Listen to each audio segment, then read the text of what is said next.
Vamos meditar nesta manhã na carta de Paulo aos Tessalonicenses, a segunda carta. Segunda Tessalonicenses.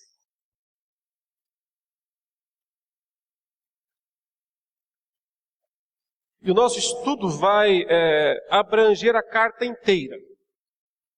O tema central é a segunda vinda de Jesus. Esse é o principal tema desta segunda carta de Paulo aos Tessalonicenses, onde o apóstolo Paulo se preocupa em corrigir falsos entendimentos que aqueles crentes lá da cidade de Tessalônica, meados do primeiro século, estavam alimentando em relação à segunda vinda de Jesus. Por isso, ele se preocupa aqui em esclarecer. Nós vamos iniciar lendo o primeiro capítulo, que é curtinho, aliás, apenas 12 versículos. Depois nós vamos ler também os outros 2 capítulos. Paulo, Silvano e Timóteo, à igreja dos Tessalonicenses, em Deus nosso Pai e no Senhor Jesus Cristo. Graça e paz a vós outros da parte de Deus Pai e do Senhor Jesus Cristo. Irmãos, cumpre-nos dar sempre graças a Deus no tocante a vós outros, como é justo, pois a vossa fé cresce sobremaneira e o vosso mútuo amor de uns para com os outros vai aumentando, a tal ponto que nós mesmos nos gloriamos de vós nas igrejas de Deus, à vista da constância, da vossa constância e fé, em todas as vossas perseguições e nas tribulações que suportais. Sinal evidente do reto juízo de Deus, para que sejais considerados dignos do reino de Deus, pelo qual, com efeito, estáis sofrendo. Se de fato é justo para com Deus que Ele dê em paga tribulação aos que vos atribulam, e a vós outros que sois atribulados, alívio juntamente conosco, quando do céu se manifestar o Senhor Jesus com os anjos do seu poder, em chama de fogo, tomando vingança contra os que não conhecem a Deus e contra os que não obedecem ao Evangelho de nosso Senhor Jesus.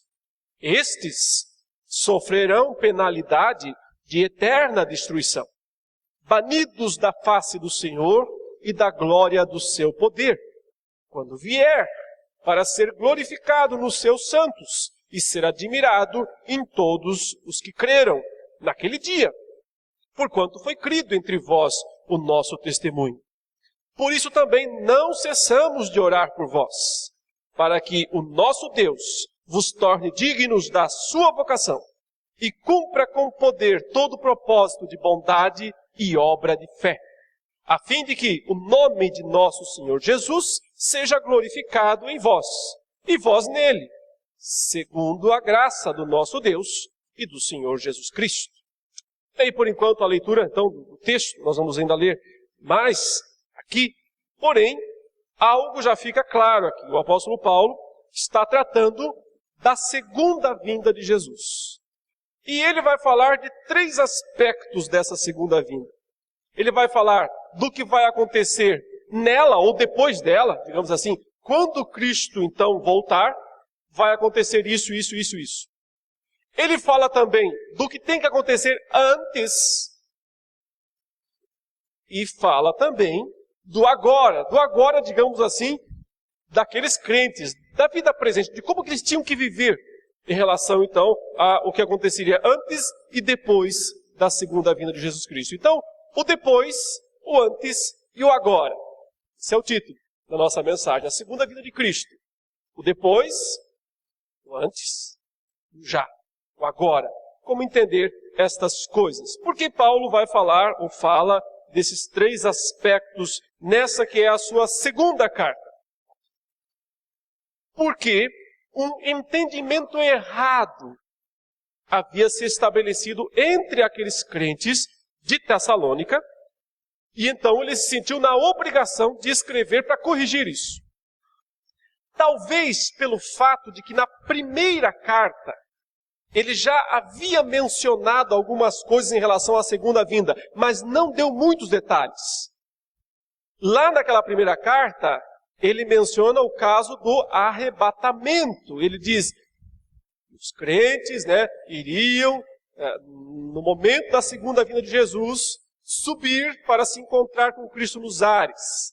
E disse que antes disso mesmo, ou simultaneamente, mas um pouco antes, os mortos iam ressuscitar, gloriosos, e então subir. E ele fala, então nós os vivos seremos transformados, não passaremos pela morte, seremos transformados, para também se encontrar com Cristo nos ares, juntamente com os mortos. E isso gerou dúvidas na cabeça dos tessalonicenses, e eles começaram então a criar alguns ensinos errados, falsos, sobre a segunda vinda de Jesus. Qual foi o principal ensino errado, falso, a respeito da segunda vinda de Jesus?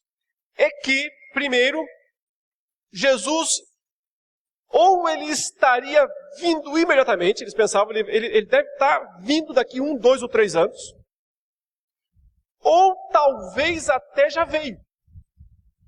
E nós não vimos. E nós não percebemos. Por que é que eles pensaram isso? Porque eles se viram afetados por uma grande, forte, terrível tribulação. De alguma maneira que nós não temos todos os detalhes, aqueles crentes lá daquela cidade grega, Tessalônica, foram muito perseguidos por um período. Que nós não temos todos os detalhes, não sabemos exatamente quem foi, ou quando foi. Há muitas conjecturas, não vou entrar nelas aqui, porque nosso tempo nem é tão longo assim para tudo que tem que falar. Mas, genericamente foi isso. Eles foram perseguidos, eles sofreram muito, eles provavelmente passaram fome. Eles provavelmente viram muitos dos seus irmãos se tornarem escravos, serem espoliados, perderam os bens, se tornaram escravos. Perderam o emprego porque eram cidadãos romanos, tinham cargo no império e por conta da sua fé cristã foram demitidos.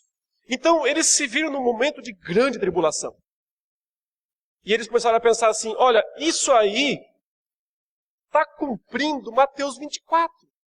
Porque lá em Mateus 24 Jesus disse, olha, haverá guerra, rumores de guerra, tribulação, perseguição, fome, traição, escândalos. Talvez entre eles mesmos havia muitos escândalos. Ou seja, uns traíam os outros, iam lá e deduravam no império. Mas ele é crente, hein? Ele não pode ter esse emprego aí não, ele não pode ter esse cargo aí não no império. Havia esse tipo de traição mútua entre os cristãos. Infelizmente.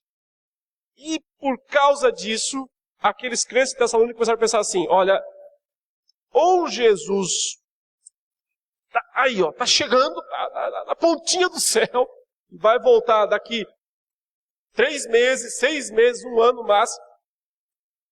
Ou pior, talvez ele já veio. E nós ficamos para trás. E nós talvez não subimos no arrebatamento, sei lá. Talvez nós não tenhamos sido contemplados. Vai ver que os mortos já ressuscitaram, já subiram, já foram se encontrar com Cristo. E nós, porque não fomos fiéis, não fomos justos, talvez esse tipo de pensamento passou pela cabeça deles. E eles começaram a imaginar, então, que a segunda vinda de Jesus já havia acontecido. E é então que o apóstolo Paulo escreve um tanto quanto indignado com eles por causa disso, porque parecia uma coisa muito óbvia, que isso não era verdade. Mas ao mesmo tempo, pastoralmente e pacientemente, ele então corrige esse entendimento deles. E por isso, inicialmente, Paulo vai dizer o que vai acontecer depois da segunda vinda de Jesus. Ou quando ela acontecer. E ele vai mencionar a tribulação, justamente. Vai dizer, olha, a segunda vinda de Jesus vai pôr fim à tribulação. Então, se vocês ainda estão no meio da tribulação, é porque ele não veio ainda. Porque a tribulação só vai cessar quando Jesus voltar. a segunda vinda de Cristo, portanto, cessa a tribulação. Se vocês estão em todo esse sofrimento, isso é uma prova de que ele não veio ainda. De que não tem volta secreta de Jesus. Que a volta de Jesus é pública, é notória, para todo olho ver. Se sobe e desce 2, 3 voltas, Jesus vem uma vez só, é público, notório, todo olho verá. Se a tribulação não cessou ainda, é porque ele não veio. Observe aí os detalhes. Paulo começa fazendo um elogio à igreja.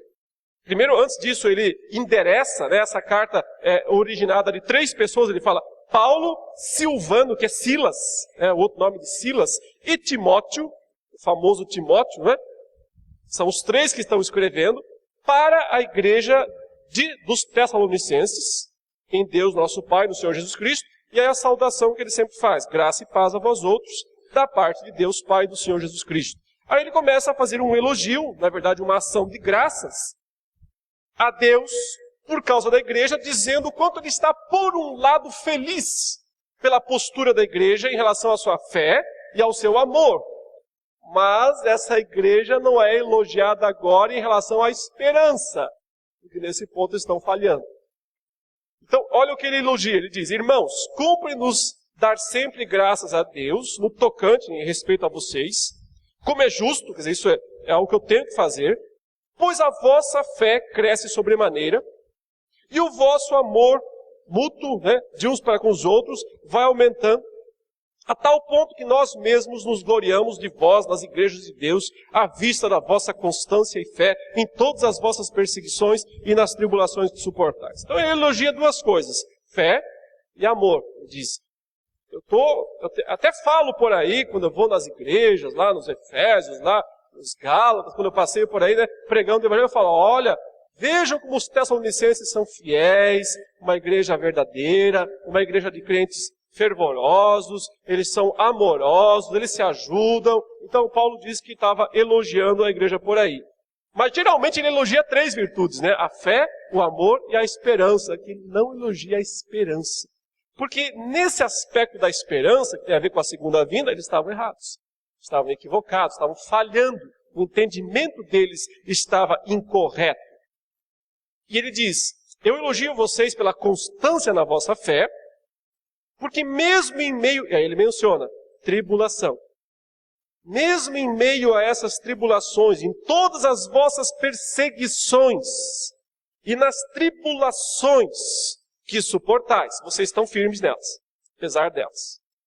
E aí o versículo 5 diz o seguinte, o que elas são, na verdade, essas tribulações, essas perseguições? Ele diz, elas são um sinal evidente, claro, de que o juízo de Deus é verdadeiro, o juízo de Deus é correto. Para que vocês, para que vós sejais considerados dignos do reino de Deus, pelo qual, com efeito, estáis sofrendo. Então ele diz, olha, não olhem para essa tribulação, para essa perseguição, o sofrimento de vocês, como se Deus não gostasse de vocês. Como se Deus tivesse abandonado vocês, deixado vocês. Não é isso o ponto. É o contrário. Se Deus está permitindo esse sofrimento, essa tribulação, é porque Deus vê valor em vocês. Ele sabe que isso não vai destruir a fé. Ao contrário, vai fortalecer, vai dar mais robustez à fé que vocês já têm. Então isso é um sinal não de um abandono divino, ao contrário, é um sinal de que Deus está levando a fé que vocês expressam a sério. O teste é necessário, a fé tem que ser testada. É a tribulação que testa a fé. Sem tribulação, fé não é testada. Então, o teste da fé é necessário. E ele diz, isso é um sinal de que o juízo de Deus é verdadeiro, é reto, não é falso, não é fajuto. Então, calma aí. Vamos devagar. Começa a pensar que a tribulação, que o sofrimento é alguma coisa diferente do que ele é. Tem a ver com os planos, com os propósitos de Deus. Mas há um segundo ponto que ele vai dizer. O segundo ponto é o seguinte. Não vai durar para sempre. Ele não é eterno. Ele não vai durar para sempre. O sofrimento vai ser interrompido. O de vocês Mas aí vai começar o dos outros. E esse será eterno. Aí veja a jogada que ele faz. Como ele inverte a coisa. Ele diz, o de vocês não é eterno. É temporário. Ele vai durar até um período, até um momento. Aí ele acaba. Mas aí vai começar o dos outros. O daqueles que estão perseguindo vocês. Esse não tem fim. Então qual você prefere? Já que um ou outro tem que enfrentar, tem que encarar. Então qual você prefere?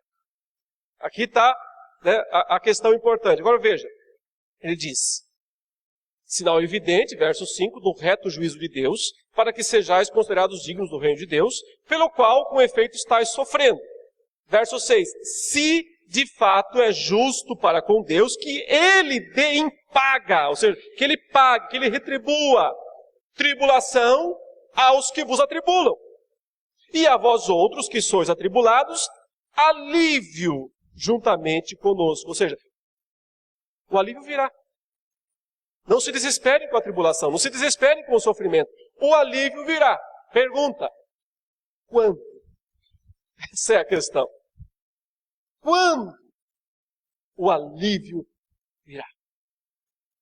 E aí é que o apóstolo Paulo diz, quando do céu se manifestar o Senhor Jesus, com os anjos do seu poder, em chama de fogo, tomando vingança contra os que não conhecem a Deus e contra os que não obedecem ao Evangelho do nosso Senhor Jesus, na segunda vinda de Jesus. Por isso que ele não veio ainda. Porque quando ele vier, depois da sua vinda, acontecerá o quê? O alívio de vocês e o juízo dos outros. O alívio dos fiéis, do povo de Deus, e a tribulação para valer daqueles que agora perseguem vocês, daqueles que agora os humilham, os expoliam, os matam. Esses é que experimentarão depois. Então, alívio, meus irmãos, é só na segunda vinda de Jesus. Só então que haverá pleno alívio. E então acontecerá o juízo final. Por isso que o juízo final está ligado à segunda vinda de Jesus. Não é algum momento posterior, depois, sei lá quando. É na segunda vinda. Quando ele vier, ele traz alívio para vocês, ele diz, e o que para os outros? Fogo. O que para os outros? Verso 9. Estes sofrerão penalidade de eterna destruição. Banidos da face do Senhor e da glória do seu poder. Quando? Quando vier para ser glorificado nos seus santos e ser admirado em todos os que creram, naquele dia, porquanto foi crido entre vós o nosso testemunho. Então observe que o esquema da segunda vinda de Jesus, que o apóstolo Paulo aqui numa carta, numa epístola, portanto isso não é simbólico, isso é literal. Uma epístola não é um gênero literário simbólico, é literal. Ensino direto, ensino claro, objetivo. O esquema é simplíssimo. Não tem como expandir esse esquema. Não tem como fazer meia dúzia de volta no meio. Não tem como enfiar coisas estranhas. Ele é simples, ele é claro, ele é enxuto. Sobre o milênio eu falo depois. Na verdade, o milênio é antes da segunda vinda de Jesus. Ele se consuma com a segunda vinda, mas daqui a pouco eu entro nesse detalhe, se der tempo, senão fica para outro dia. Na segunda vinda de Jesus, portanto, o que acontece? Alívio para os crentes, acabou a tribulação. Não tem esse negócio de pré-tribulação, mesotribulação. Tribulação vai até a segunda vinda de Jesus. Porque alívio só acontece quando do céu se manifestar o Senhor. Em chama de fogo, tomando vingança. Quando ele vem, tribulação cessa. Quando ele vem, ímpios são julgados. Penalizados, olha o termo aqui, sofrerão penalidade. Pena, isso é pena. Juízo impõe pena. Que pena é essa? Eterna destruição. A ideia é morrer eternamente. Por isso, morte eterna. experimentar uma eterna destruição. Onde? Em que lugar? Ele diz, num lugar banido. Banidos da face do Senhor e da glória do seu poder. É um lugar longe, banido, separado da face do Senhor e da glória do seu poder, quando ele vier para ser glorificado nos seus céus. Então, Paulo está falando, isso já aconteceu? Não. Então Cristo não veio ainda. Sejam lógicos, sejam óbvios. Se essas coisas ainda não aconteceram, significa que Cristo ainda não veio. Porque isso vai acontecer depois da segunda vinda de Jesus. Então, ele já começa a antecipar um pouquinho o já, que eu vou depois mencionar. Ele diz no verso 11, por isso também não cessamos de orar por vós, para que o nosso Deus vos torne dignos da sua vocação e cumpra com poder todo o propósito de bondade e obra de fé, a fim de que o nome do nosso Senhor Jesus seja glorificado em vós e vós nele, segundo a graça do nosso Deus e do Senhor Jesus Cristo. Por isso que eu estou orando, Paulo fala, para vocês entenderem a esperança, entenderem qual é a nossa esperança. E isso nos ajudará a ficar mais firmes e permanecerem até o fim. Capítulo 2. Agora ele vai falar sobre o antes.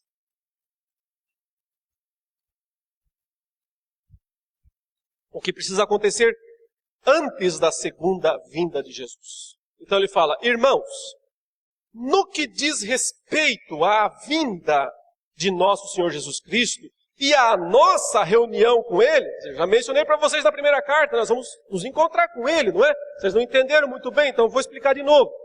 No que diz respeito à vinda de Jesus, sempre há vinda, não há as vindas. Há a vinda do nosso Senhor Jesus. E a nossa reunião com Ele, nós vos exortamos. Primeiro, a que não vos demovais da vossa mente com facilidade, nem vos perturbeis, quer por espírito, quer por palavra, quer por epístola, como se procedesse de nós, supondo tenha chegado o dia do Senhor. Não se engane, não deixe ninguém enganar vocês. Se escreveram alguma coisa como se tivesse sido eu, falso, não fui eu que escrevi isso. Parece que, inclusive, né, alguém falsificou uma carta lá, como se fosse de Paulo, dizendo, Jesus já veio, hein? Jesus já veio. Eu não escrevi nada disso. Jesus não voltou ainda. Não se enganem. E aí, ele diz por quê? Verso 3. Ninguém de nenhum modo vos engane, porque isto não acontecerá. Isto o quê? A vinda de Cristo. Isto não acontecerá sem que primeiro venha a apostasia e seja revelado o homem da iniquidade, o filho da perdição, o qual se opõe, se levanta contra tudo que se chama Deus ou é objeto de culto, a ponto de assentar-se no santuário de Deus, ostentando-se como se fosse o próprio Deus. Não vos recordais de que ainda convosco eu costumava dizer-vos estas coisas? E agora sabeis o que o detém, para que ele seja revelado somente em ocasião própria. Então, olha só, Paulo, inspirado pelo Espírito Santo, numa epístola, gênero literário, literal, objetivo, diz, Jesus não voltará sem que antes aconteça uma coisa. Isso tem que acontecer. Se isso não acontecer, esperem, porque ele não vem antes disso de jeito nenhum. Portanto, qualquer ideia também de uma suposta segunda vinda de Jesus no primeiro século, como algumas correntes teológicas insistem, é falsa também. Jesus veio na destruição de Jerusalém no ano 70. Não! Isso não se encaixa com o que está nessa carta. Não é possível. Porque ele diz, primeiro tem que acontecer formalmente uma apostasia. E então ele vai nos dar alguns detalhes, não todos. Por quê? Porque ele está falando com aquela igreja e ele disse que já havia dito coisas pessoalmente para eles. E infelizmente essas coisas que ele falou verbalmente, pessoalmente com os Tessalonicenses não foram registradas e nós não sabemos. Veja que ele fala, lembro que quando eu estava com vocês eu falava isso, e agora vocês sabem o que o detém. Eu falo, como assim, Paulo? Eu não sei. Eu não estava lá com eles, com os Tessalonicenses. Daria para você poder explicar aqui com todas as palavras. Mas a gente pode saber através da junção dos ensinos bíblicos. É para isso que a teologia serve, né? É para isso que ela serve. Ela serve para nos ajudar a entender com a somatória do ensino bíblico o que é que passagens mais difíceis querem nos ensinar. Lembrando sempre, não se faz teologia só com um versículo. Lembrando sempre, os versículos mais difíceis são esclarecidos pelo restante da Bíblia. Os mais claros. A Bíblia interpreta a Bíblia. Isso é uma regra de interpretação que a teologia reformada, que a igreja reformada assume desde a sua origem e continua valendo. Pois bem, Paulo disse, algo tem que acontecer antes de Jesus voltar. O que é? Ele diz, tem que vir a apostasia. O que é a apostasia, meus irmãos? É aquela palavra forte do texto bíblico que fala em deserção obstinada. Um apóstata também tem a ver, muitas vezes, com o pecado contra o Espírito Santo. É o pecado cometido por aquele que se diz cristão e que conhece bastante da fé cristã, porém rejeita de maneira categórica. E se torna um difamador de Cristo, dos seus ensinos e da sua igreja. Isso é apostasia. Por isso, meus irmãos, a apostasia é um movimento religioso. Não é um movimento secular. O mundo é apóstata. Não, o mundo é perdido. Sempre foi, sempre será. Jaz no maligno. O mundo não é apóstata. Só apostata quem foi alguma coisa. Quem nunca foi nada não pode apostatar disso. Só apostata, só abandona quem professou a fé. Apostasia é um movimento cristão. É um movimento que nasce em bases cristãs. De pessoas que conheciam o cristianismo, que professavam a fé cristã. E então rejeitam categoricamente estas coisas. Isso é apostasia.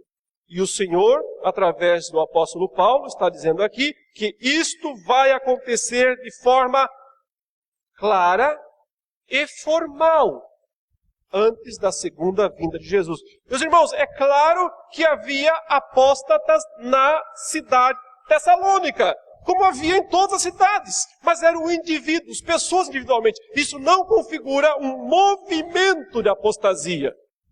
1 ou 2, 10 ou 20 apostatar aqui ou lá, não é a apostasia. A apostasia é um movimento formal, estabelecido, numeroso.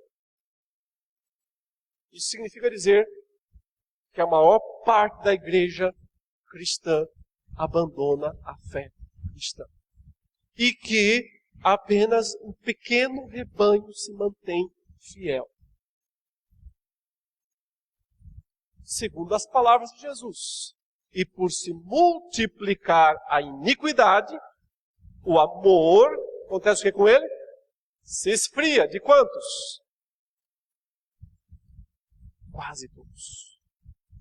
Quase todos é muita gente.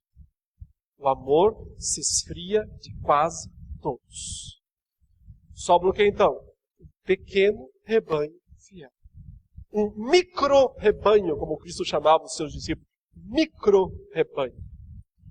É isso que permanece. Quem aguenta as pauladas, quem aguenta as pancadas até o fim, sem abandonar a fé, o amor e a esperança. Ele diz, tem que, portanto, acontecer formalmente a apostasia e ser revelado. E aí é o ponto central dessa apostasia, o ápice, a cereja do bolo dessa apostasia. Tem que aparecer quem? O homem da iniquidade. 2 títulos Paulo dá para esse personagem aqui. Ele diz, homem da iniquidade e filho da perdição. Você vê alguma familiaridade aqui com esses termos? Já ouviu alguma coisa parecida em algum lugar? são os avessos dos títulos de Cristo. Né? Cristo é o homem da verdade. Cristo é o Filho do homem. Né? Ele é o homem da santidade. Aqui nós temos o homem da iniquidade. Cristo é o Filho de Deus. Aqui nós temos o Filho da perdição. É por isso que isso é o anticristo. O anticristo é aquele que se opõe, que se levanta contra Deus. Aí é o que diz o próximo versículo, o qual se opõe e se levanta contra tudo que se chama Deus, ou é objeto de culto, mas isso é só fachada. Ele se opõe a Cristo, ele se opõe à fé, isso é só fachada. No fundo, o que ele quer é ser entronizado no meio da fé. É ser reconhecido a ponto de assentar-se no santuário de Deus, ostentando-se como se fosse o próprio Deus. É daqui que muitas pessoas pensam que Deus vai reconstruir o templo de Israel. Ah, Deus vai reconstruir o templo. O Macedo já reconstruiu aí, né? Pode ser que o anticristo cabia bem nesse templo aí do Macedo. Mas, não, ele vai reconstruir o templo de Israel. Para quê? Para que o anticristo possa se assentar no santuário. Nas cartas paulinas, o santuário de Deus é o povo de Deus. São as pessoas. Nós somos a igreja, não as paredes. O anticristo não estará preocupado com paredes. Ele quer o povo. Ele quer as pessoas. É essa igreja que ele quer dominar. E vai. Aqui, ó. E vai dominar. Porque lhe será dado isso. Isso é a apostasia. A igreja seguindo o anticristo. Não vos recordais, Paulo fala, ainda convosco que eu falava tudo isso, e agora vocês sabem o que o detém, para que lhe seja revelado somente em ocasião própria. Então ele diz, e olha, por que é que a cereja do bolo não apareceu ainda? Né? Por que é que o anticristo ainda não apareceu? Porque algo o detém. Breca, não pode passar. Ainda não. E Paulo diz, e vocês sabem o que é, né? E a gente fala, não, nós não estávamos lá, não ouvimos. Então vamos ter que entender a partir do que ele fala na sequência e no restante da Bíblia inteira. Verso 7. Com efeito, o mistério da iniquidade já opera, e aguarda somente que seja afastado aquele que agora o detém. Então será de fato revelado o iníquo, a quem o Senhor Jesus matará com o sopro de sua boca e o destruirá pela manifestação da sua vinda. Esses dois versículos são centrais, o entendimento deles é crucial para compreender o que acontece antes da segunda vinda de Jesus. Note Paulo dizendo, pessoal, o anticristo não veio ainda, mas não quer dizer que os poderes malignos não estejam agindo desde já.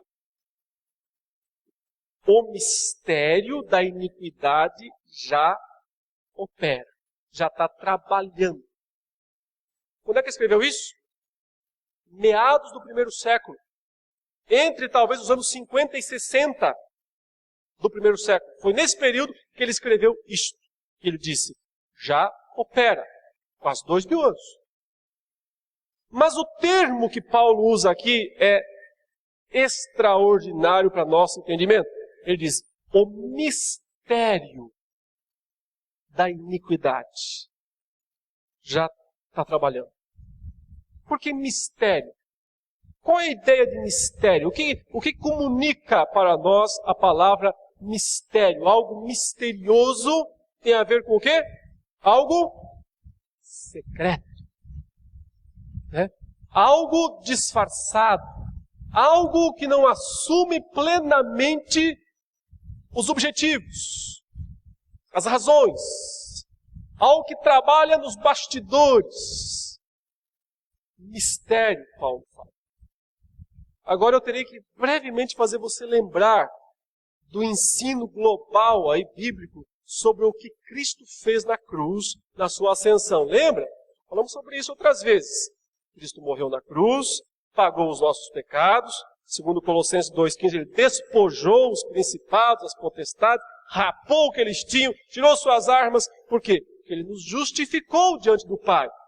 Consequentemente, Jesus subiu aos céus, ascensão, assentou-se à direita de Deus, passou a reinar, governar céus e terra, e então ele expulsou os anjos malignos, inclusive Satanás, o chefe deles, do céu para a terra. Eles foram jogados, lançados para a terra, perderam lugar no céu. Por quê? Porque lá eles cumpriam uma função, acusar o povo de Deus perante o tribunal de Deus. Calou. Jesus cassou a palavra do acusador. Consequentemente, ele não pode mais fazer isso no céu. Segunda coisa que Jesus cassou, tirou dele, ele não pode mais manter as nações nas trevas. Veja, Antigo Testamento, Israel conhece o Senhor, as outras nações nas trevas. Ocasionalmente, sim, elas podem ser alcançadas, quando elas vêm, são atraídas, mas o Novo Testamento reverte isso. E reverte quando?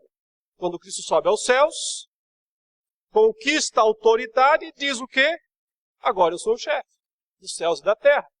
Agora eu mando, eu reino nos céus e na terra, porque toda a autoridade me foi dada nos céus e na terra. Vocês então vão e pregam o evangelho em todas as tribos, raças, línguas e nações. Tragam gente de todos esses lugares para a igreja, para a fé. O que acontece então nesse sentido? Satanás se vê restrito, amarrado. Isso é o milênio.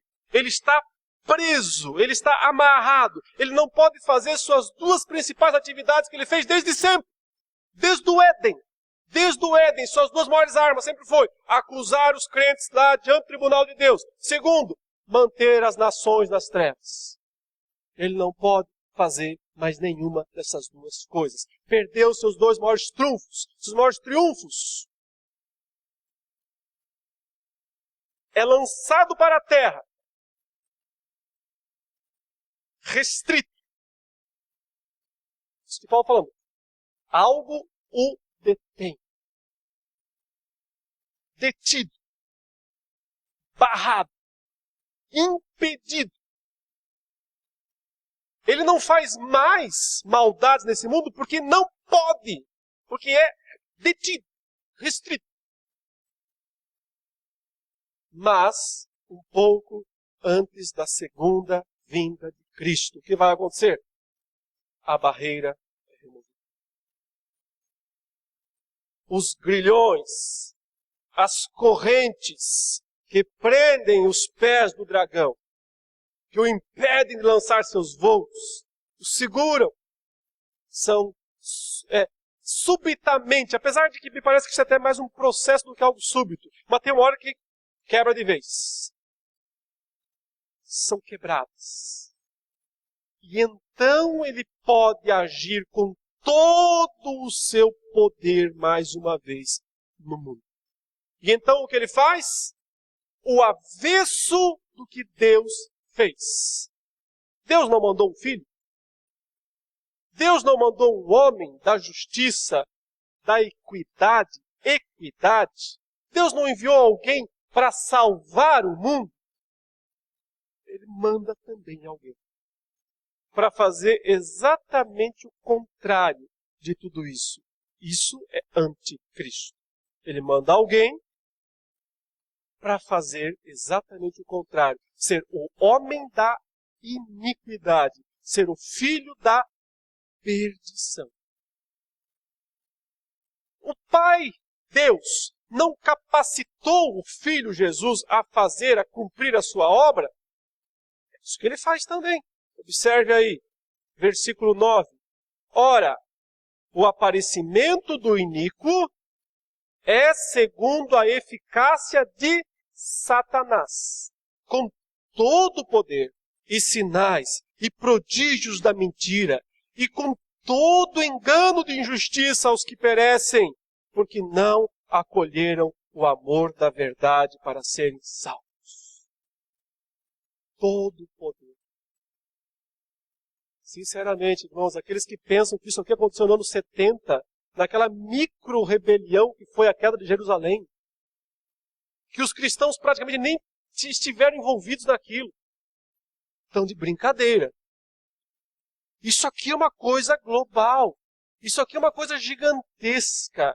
Isso tem a ver com o mundo. O desejo do dragão de se entronizar no mundo. E para isso, ele usa um homem, um instrumento. O avesso de Cristo, né? O oposto de Cristo. Títulos revertidos, função revertida, capacitado pelo dragão para fazer, para destruir.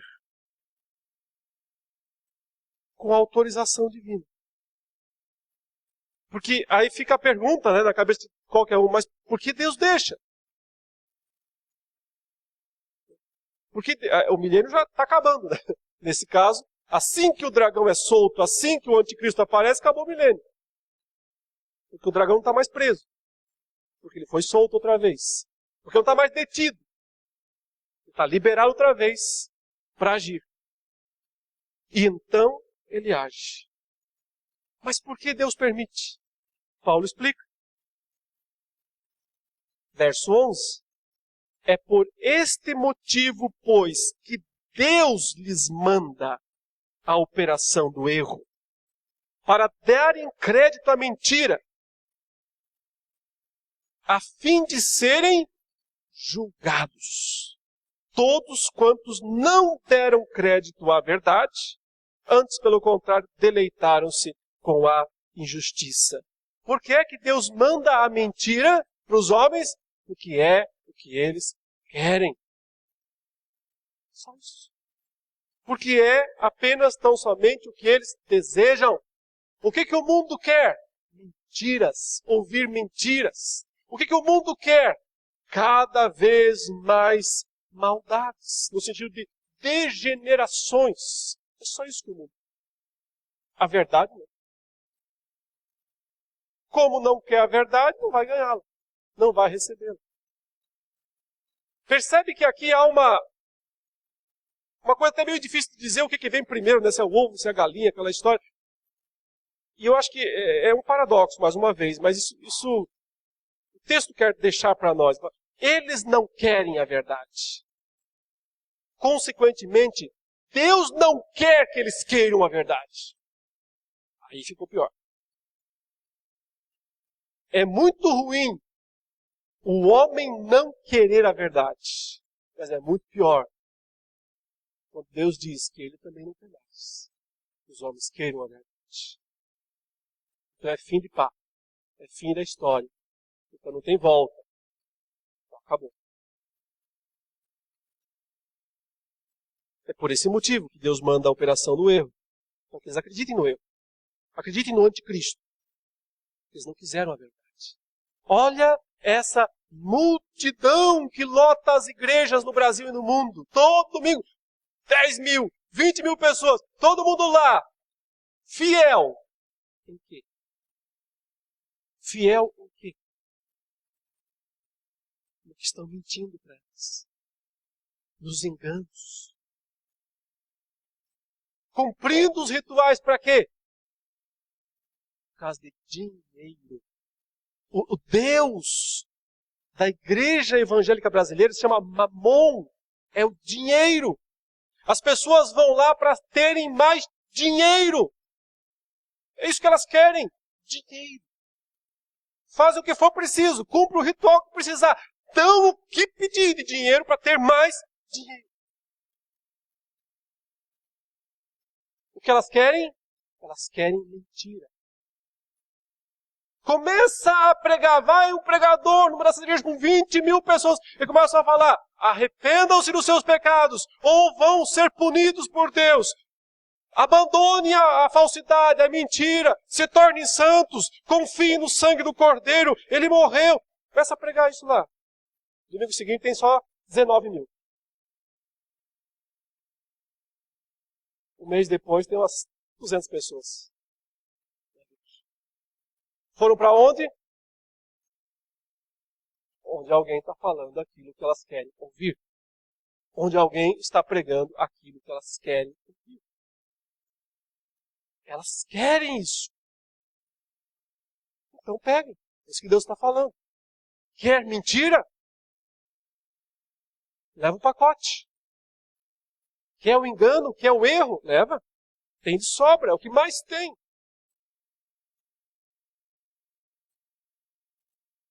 Entretanto, Paulo fala aos Tessalonicenses, eu estou convencido de que isso não é para vocês. Devemos sempre dar graças a Deus por vós, irmãos amados pelo Senhor, porque Deus vos escolheu desde o princípio para a salvação, pela santificação do Espírito e fé na verdade, para o que também vos chamou, mediante o nosso Evangelho, para alcançardes a glória de nosso Senhor Jesus Cristo.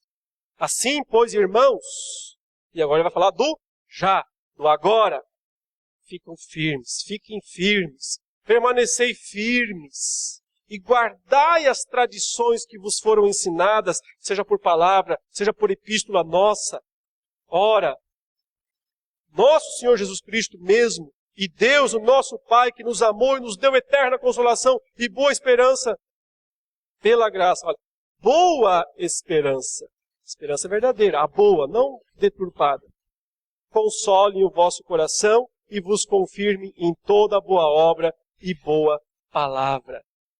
E começa então a falar do que vai acontecer. Depois do que fala do agora, começa a falar então do já. Fechando então essa parte para poder falar mais mesmo do agora. O que é que detém, portanto, a plena manifestação do mal nesse mundo? O que é que impede que o anticristo apareça, surja como filho da perdição, como homem da iniquidade?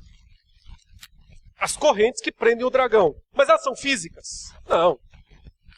Se trata de um ser físico. Não são correntes de aço, de ferro, do que for. Trata-se de um poder espiritual. Na verdade, eu vejo aqui dois aspectos. Um instrumento divino e uma motivação divina. São essas duas coisas que detêm o mal, que detêm o anticristo. Prendem o dragão, não deixam ele agir com todo o poder, com toda a força, até que chegue a hora. Um instrumento, uma motivação. Qual é o instrumento? Aquilo que os teólogos reformados chamam de graça comum. O que é a graça comum? É a ação divina no mundo. Essa ação não é salvadora. A preocupação não é salvar as pessoas. A preocupação é deter o mal. Frear o mal. É uma graça restritiva. É graça porque é o poder de Deus. É uma bondade de Deus, é o amor de Deus, genérico, comum, se manifestando. Então ele detém o mal, ele não deixa o mal chegar no nível máximo. Isso é só você olhar a história bíblica, quando o mal alcança aquele limite intolerável, Deus dá uma martelada nele. Dilúvio, bum. Torre de Babel, bum. Sodoma e Gomorra, bum. Sempre que chega naquele limite máximo do mal, Deus diz, não, daqui não passa. Atingiu a medida da iniquidade dos amorreus. Acabou, daqui não passa. Derruba. Isso é a graça comum. É a ação de Deus restringindo o mal no mundo. Isso se espalha ao longo de toda a história. É por isso que, via de regra, os homens ímpios não são tão maus quanto podiam ser. Você olha por aí esses casos escabrosos desse pessoal, né, que comete esses crimes em série, essas coisas terríveis. É só assistir um pouco do Datena lá, né, no fim do dia, e você bota a bacia de sangue ali, né, embaixo da televisão e no final está cheia. E o povo gosta disso. Por quê? Porque é mórbido. Porque também faz parte da natureza pecaminosa e caída querer ver essas coisas. Não é assim? Você está andando de carro no trânsito, de repente para o trânsito. Fala, aconteceu um acidente. Sim, mas do outro lado da estrada. Do outro lado. Mas então como é que atrapalha a minha faixa se aconteceu do outro lado? É porque os da minha faixa querem ver. Eles querem ver o sangue.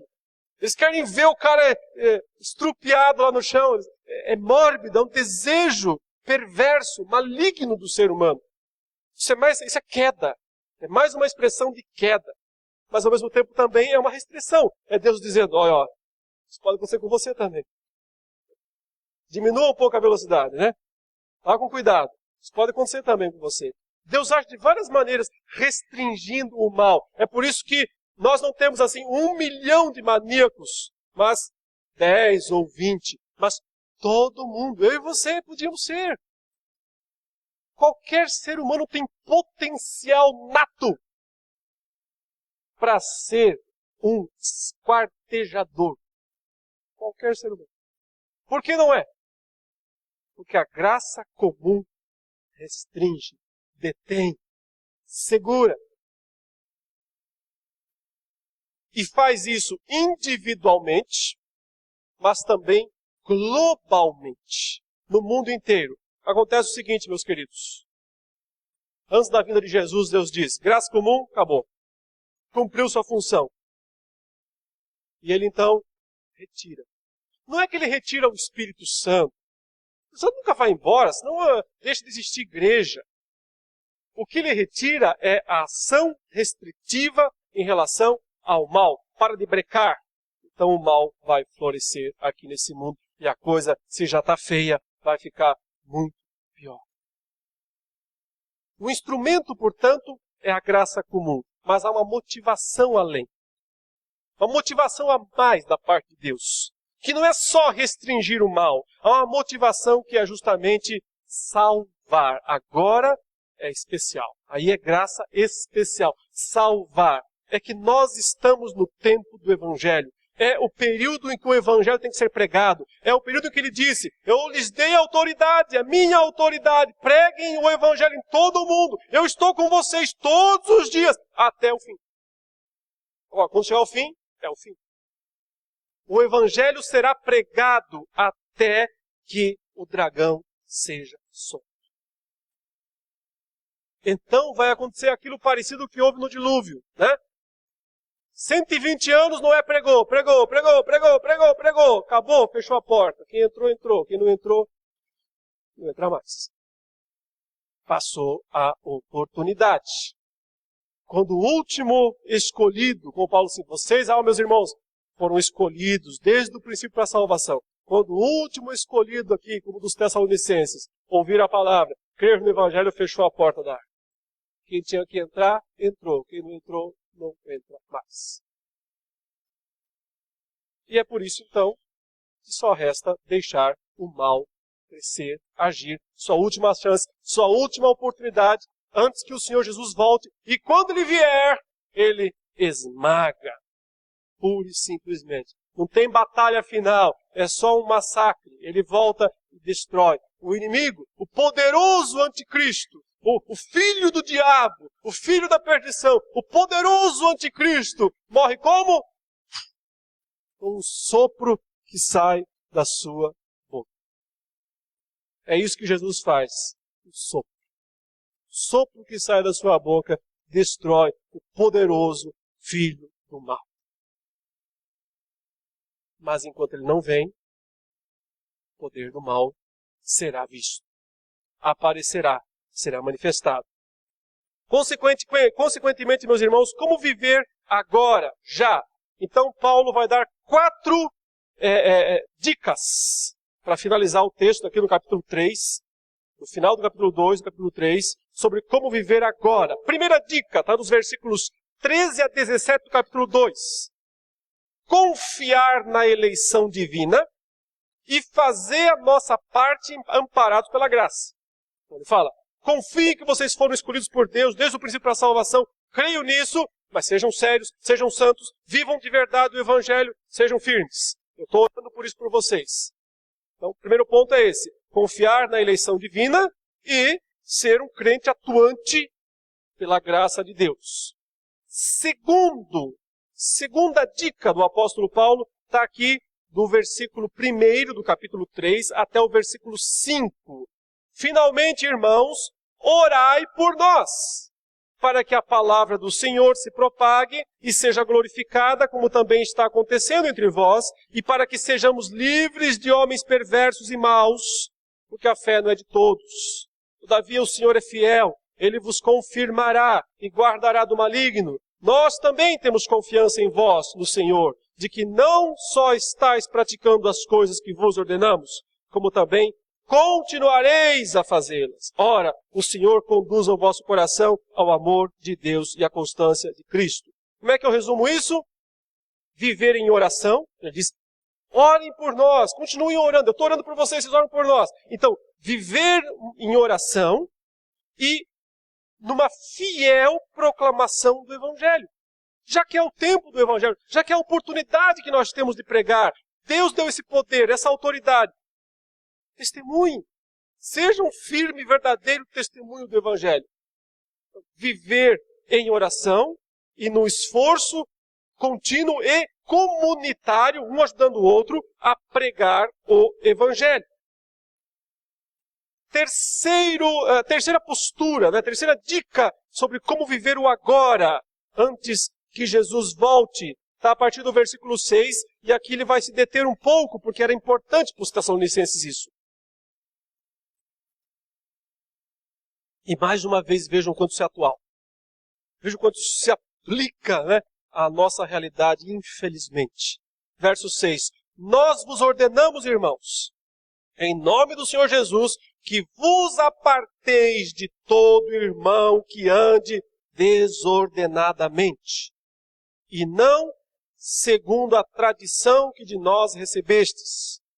Pois vós mesmos estáis cientes do modo por que vos convém imitar-nos, visto que nunca nos portamos desordenadamente entre vós. Dá uma pausinha aqui. O que é viver desordenadamente? Por que ele fala duas vezes isso? Afastem-se de todo irmão que viva desordenadamente. Eu fui um exemplo para vocês de como que não se pode viver desordenadamente. O que era isso? Se aproveitar dos outros. Querer o dinheiro dos outros. Usar a fé para tentar ganhar dinheiro dos outros. É isso que ele está falando aqui, por viver desordenadamente. Porque em Tessalônica, muitos estavam dizendo, olha, Cristo vai voltar amanhã, tá? Então é o seguinte, eu não vou mais trabalhar. Vocês me sustentem aí porque eu vou ficar orando só por vocês. Vocês me ajudem aí porque eu oro por vocês e aí vocês vão ter prosperidade. E aí eu vou ficar no bem bom. É isso que era viver desordenadamente. Usar a fé para conseguir dinheiro dos outros. Olha o que ele diz. Nós nunca vivemos desordenadamente, ele fala no verso 7, entre vós. Nem jamais comemos pão à custa de outrem. Pelo contrário, em labor e fadiga, de noite e de dia, trabalhamos, a fim de não sermos pesados a nenhum de vós. Não porque não tivéssemos esse direito, mas por termos em vista oferecer-vos exemplo em nós mesmos, para nos imitardes. Porque quando ainda convosco vos ordenamos isto, se alguém não quer trabalhar, também não coma. Pois de fato estamos informados de que entre vós há pessoas que andam desordenadamente, não trabalhando, antes se intrometem na vida alheia. A elas, porém, determinamos e exortamos no Senhor Jesus Cristo que, trabalhando tranquilamente, comam o seu próprio pão. E vós, irmãos, não vos canseis de fazer o bem. Caso alguém não preste obediência à nossa palavra, dada por esta epístola, notai-o, nem vos associeis com ele, para que fique envergonhado. Todavia, não o considereis por inimigo, mas adverti-o como irmão. Ora, o Senhor da paz, Ele mesmo vos dê continuamente a paz, em todas as circunstâncias. O Senhor seja com todos vós. Então, o que acontecia lá em Tessalônica era mais ou menos isso. Ele vai voltar amanhã, vão parar de trabalhar, vão ficar só esperando. Paulo diz, não. A certeza da segunda vinda de Jesus não pode eliminar as responsabilidades terrenas que nós temos. O fato de eu saber que pode ser que ele volte amanhã, mas ele não vai voltar amanhã. Porque o texto diz que tem que primeiro aparecer a apostasia. Se ela não apareceu até agora, então ele não vai voltar amanhã. Ele pode voltar a qualquer momento, mas tem que aparecer a apostasia primeiro. Esse é o ensino bíblico. Mesmo que eu tivesse a certeza de que ele voltaria semana que vem, eu não podia abandonar minhas responsabilidades terrenas. Eu tenho que ser um bom cidadão aqui nesse mundo. Eu tenho que ser um cidadão exemplar aqui nesse mundo. Eu tenho responsabilidades e tenho que cumpri-las. Não tem nada desse negócio de vender todos os bens e lá na montanha ficar esperando Jesus voltar. Como vários movimentos fizeram ao longo da história. Paulo fala, trabalhe. Continue trabalhando. Continue fazendo o que é necessário. Continue cumprindo suas responsabilidades aqui neste mundo. Pare de se meter na vida dos outros. E cuide da sua vida. Seja um cidadão responsável com as suas obrigações. Duas coisas muito importantes, né? Em tempos em que os líderes religiosos enriquecem às custas do evangelho falso, isso aqui nos ensina a cuidar, se afastar deles. Mas também entre nós mesmos, para que ninguém queira viver às custas dos outros. O mandamento é simples, não quer trabalhar, não coma. É claro que há exceções, mas Paulo não fala, não pode trabalhar, então não coma. Ele fala, não quer. Existem pessoas que não podem, não têm condições. Têm que ser socorridas pela igreja. É lícito, é justo, é agradável a Deus. A questão é quando não quer. Se não quer, Paulo diz, então também não precisa comer. Então nós temos nessa carta, meus irmãos, finalizando, ensinos muito preciosos sobre o que vai acontecer depois, né, da segunda vinda de Jesus, o juízo, a destruição dos ímpios, o alívio para os crentes, as coisas que têm que acontecer antes, a apostasia, o anticristo, algo o detém, é o tempo do evangelho, a graça de Deus ainda restringe a atuação do mal, mas isso vai, infelizmente, desaparecer no futuro quando o anticristo surgir. Mas, mais do que tudo, tem o agora. E o agora é viver de forma responsável. Em oração, pregação do evangelho, né, como eu enfatizei aqui, relembro essas 4 coisas, confiar na eleição divina, fazer a nossa parte também amparados pela graça. Viver em oração, proclamação fiel do evangelho. Afastar-se dos falsos pregadores que desejam se aproveitar de nós. Fugir deles. E viver responsavelmente nesse mundo, trabalhando honestamente e buscando a paz. Uma palavra dele, né? Buscando a paz.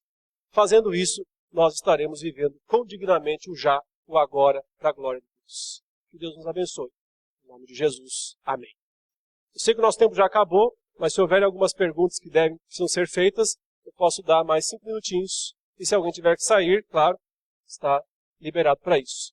Alguém gostaria de perguntar? Pode perguntar.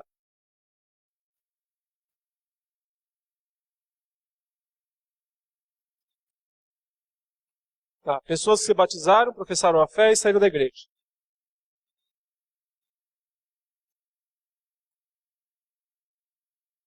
O apóstata, ele pergunta então se essas pessoas que se batizaram tal, e saíram da igreja, se elas não eram convertidas, se elas eram apóstatas. Na verdade, o apóstata é um não convertido, mas que parecia muito convertido. É isso que o distingue como apóstata. Justamente porque ele parecia muito convertido, é que então ele apostata. Mas muito cuidado em taxar, porém, as pessoas, fulano apostatou. Por quê? Porque nós não conhecemos o coração das pessoas. Talvez seja só um desviado. Alguém que se desviou dos caminhos de Deus, em algum momento ele volta, o Senhor traz de volta. Ok? só Deus conhece, no fundo, o coração dos apóstatas verdadeiros. O que eu sei é, se uma pessoa se desviou, se afastou, blasfemou e morre nesse estado de blasfêmia, ele deu todas as evidências de que é um apóstolo. Isso eu posso falar. Porém, o juízo pertence ao Senhor. Mas alguém gostaria de fazer alguma pergunta? Sim, pois não. Repete, por favor, que eu não ouvi. Viver desordenadamente é restrito aos convertidos? A pergunta então é se esse viver desordenadamente é restrito aos convertidos. Porque nesse caso, Paulo está falando da comunidade dos crentes. Veja, comunidade dos crentes é de quem se diz crente, porque não tem como saber. É quem está no meio do bolo. Diz que é crente, não é crente. Em relação ao mundo, nós, no caso, não temos como avaliar. Porque nós não faz parte da nossa esfera em relação ao mundo.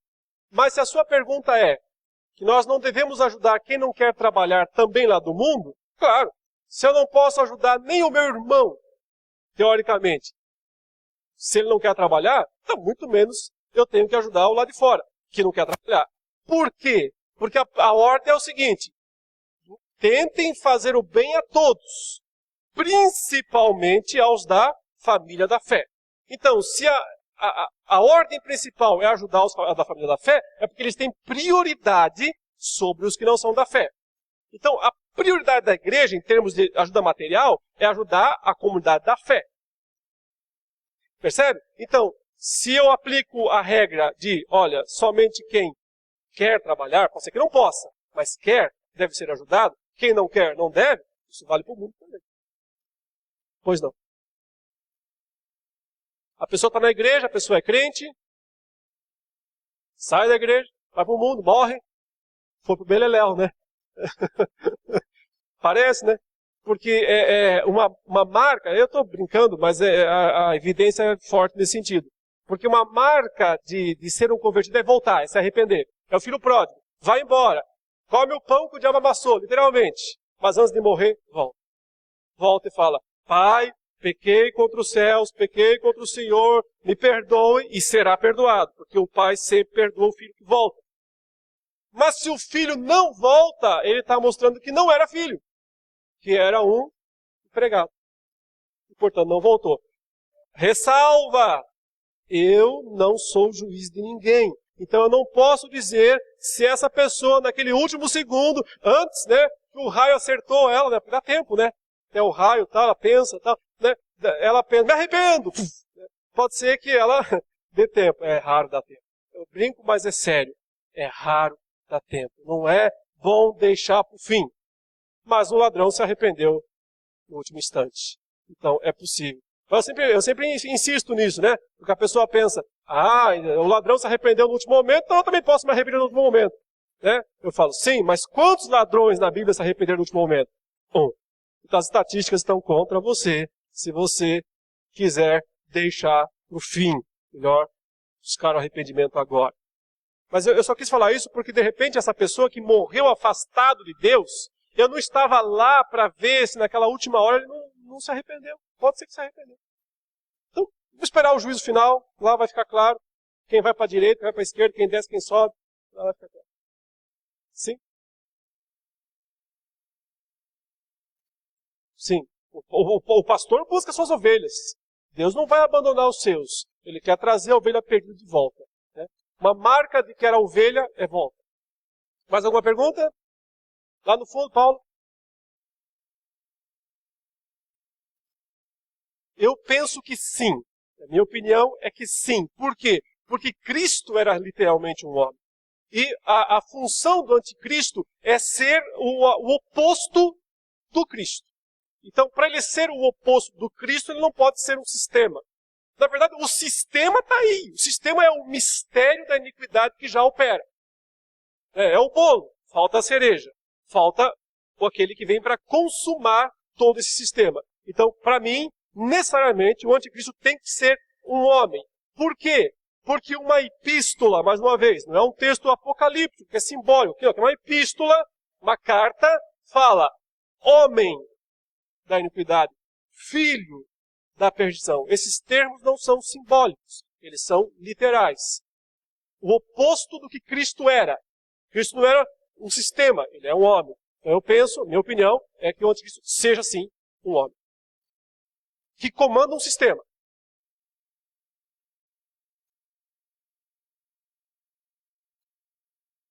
Então se seria um homem e um movimento global.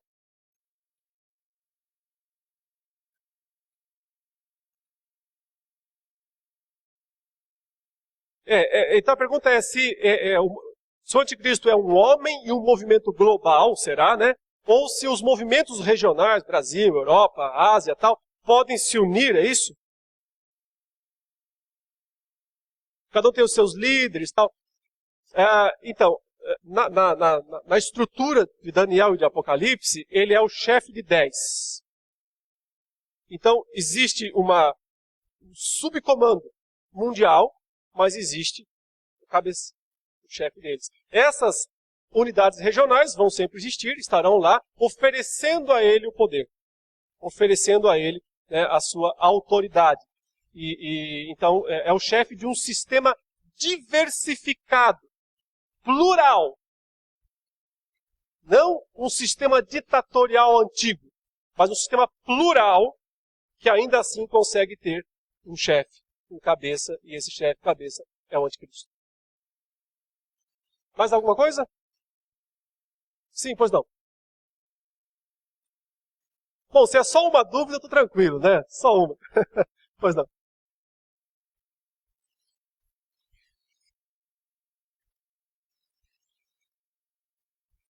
Então a pergunta é se antes da morte e da ressurreição de Jesus, o diabo e os anjos viviam no céu acusando os anjos? Sim, sem dúvida nenhuma.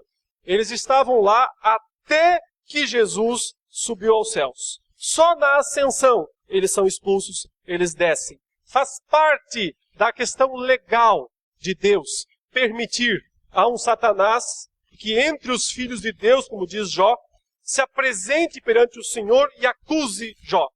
Né? Isso é sua atividade legal, ele podia fazer isso.